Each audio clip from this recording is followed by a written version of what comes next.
inoccupée, eh bien vous pouvez la mettre en location pour une nuit, une semaine ou même une année, moyennant un loyer. Une solution idéale pour les propriétaires qui veulent arrondir leur fin de mois, mais également pour les locataires qui cherchent un logement à des prix défiant toute concurrence. Alors comment ça marche? Reportage Margot Legac et Alex Adam. Nous sommes à Montpellier chez la famille Dozac. Anne et Jean-Luc vivent dans cette grande maison avec 8 de leurs 12 enfants. Juliette, s'il te plaît. Donc tu peux prendre un bol par exemple pour mettre les épluchures, s'il te plaît. Dans cette famille nombreuse, 4 enfants devenus étudiants ont quitté le nid. Même si Jean-Luc travaille, avec sa femme, ils ont décidé de louer les 4 chambres laissées vacantes. Un bonus pour financer les études de leurs enfants.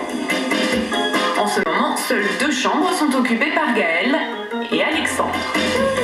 Tous deux sont étudiants en prépa kiné. Alex, j'ai un petit truc à te demander. Depuis 5 ans, la maison voit ainsi défiler des étudiants, des chercheurs, des voyageurs d'affaires. C'est le planning des personnes qui sont à la maison. Actuellement, on a Alexandre et Gaël. Et nous recevrons la semaine prochaine Jacques et Céline qui sont des habitués. Dans la maison, tout est réglé comme du papier à musique. Pour organiser la vie de 8 enfants et de leurs pensionnaires, Jean-Luc et Anne ont leur technique. Le dîner, c'est à 19h30, sans faute. Alors on va commencer par Gaël, si tu veux te servir. Moi, je coupe le pain. Les 2 étudiants ont choisi de loger chez l'habitant plutôt que de louer un studio.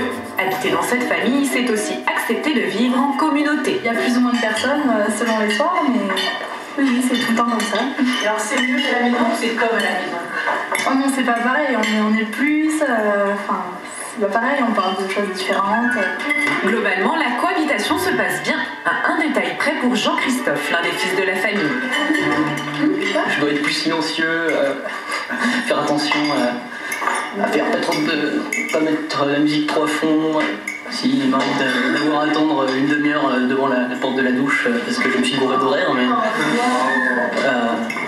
sinon, je sais pas. Avec 2 salles de bain pour 12 personnes, vous l'aurez compris, le matin, il ne faut pas louper son créneau.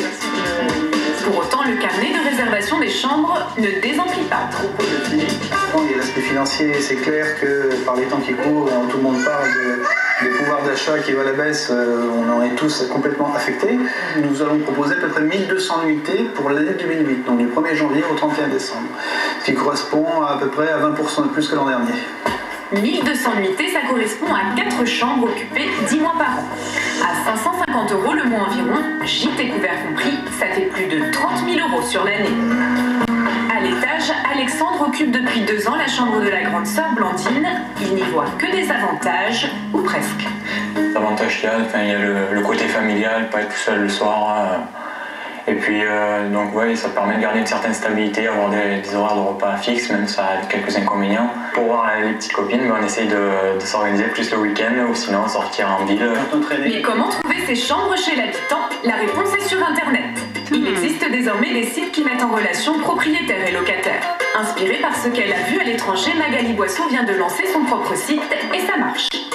La chambre chez l'habitant, c'est on va accueillir la personne comme si c'était une personne de notre famille, voilà, un ami, passage.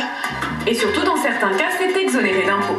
Ça marche très bien. En fait, finalement, on note une augmentation d'ailleurs depuis septembre d'environ 10 à 15% des demandes. Vous avez une chambre d'amis ou vous avez une pièce inoccupée, tout simplement parce que votre fils est parti en vacances. Vous pouvez tout simplement la louer quelque temps. Et ça vous permet d'arrondir vos fins de mois. Arrondir ses fins de mois, c'est l'une des motivations de Philippe, 58 ans, pré-retraité. Ce grand amateur de guitare accueille avec sa femme une étudiante chez lui pour la première fois.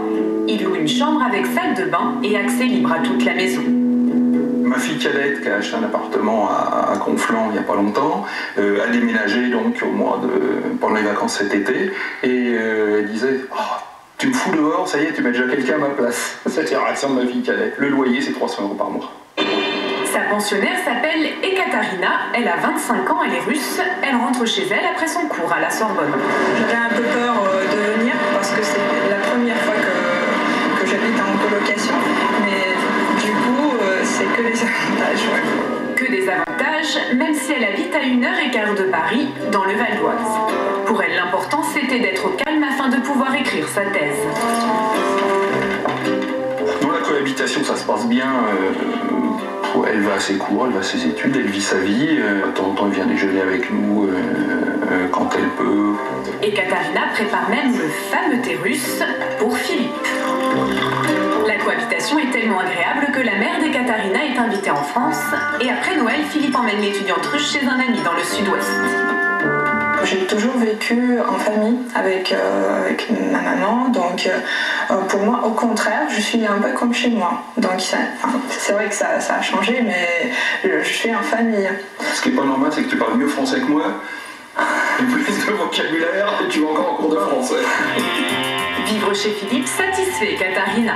En fait, c'est le meilleur choix qu'elle pouvait envisager. Louer cette chambre est plus économique et plus calme qu'à la Cité U. Et puis on peut aussi louer une pièce pour une nuit, comme si la maison se transformait en hôtel. Jérôme va recevoir dans quelques instants Bérangère et Pierre. Tout droit arrivés d'Orléans, les deux jeunes retraités ont décidé de passer la nuit à Paris, chez Jérôme. Bonjour, bienvenue. Jérôme habite dans cette maison de 160 mètres carrés. Depuis le mois de septembre, il loue 2 chambres aux touristes de passage dans la capitale. Bon voyage. Entrez. On va à la chambre. Bérangère et Pierre vont dormir dans la chambre rouge avec salle de bain privée attenante. Jérôme est tout juste séparé de sa femme. La location des chambres est le meilleur des compromis pour mettre un peu d'argent de côté et garder la maison. C'était soit faire une location, mais alors là, vous faites un bail et vous êtes bloqué. Là, on peut arrêter du jour au lendemain, à part les 2-3 inscriptions qu'il peut y avoir, 1 ou 2. Depuis septembre, Jérôme a accueilli une dizaine de touristes. À 50 € la nuit par personne, il a gagné environ 1 000 €. Ça nous fait le beurre, ça nous paye les vacances, quoi. Un billet en plus, quoi, pour aller faire un tour. La chambre chez l'habitant est plus économique qu'une nuit à l'hôtel, surtout à Paris. Environ moitié prix avec le même niveau de confort, et c'est ce qui a motivé Pierre. Sur 2 journées, avec les entrées de musée plus l'hôtel, ça serait plus mes moyens financiers. Pierre et Bérangère vont pouvoir profiter de Paris. Le soleil brille sur la capitale, le séjour des 2 retraités commence bien. Alors vous le savez, en ce moment il fait très froid, un petit peu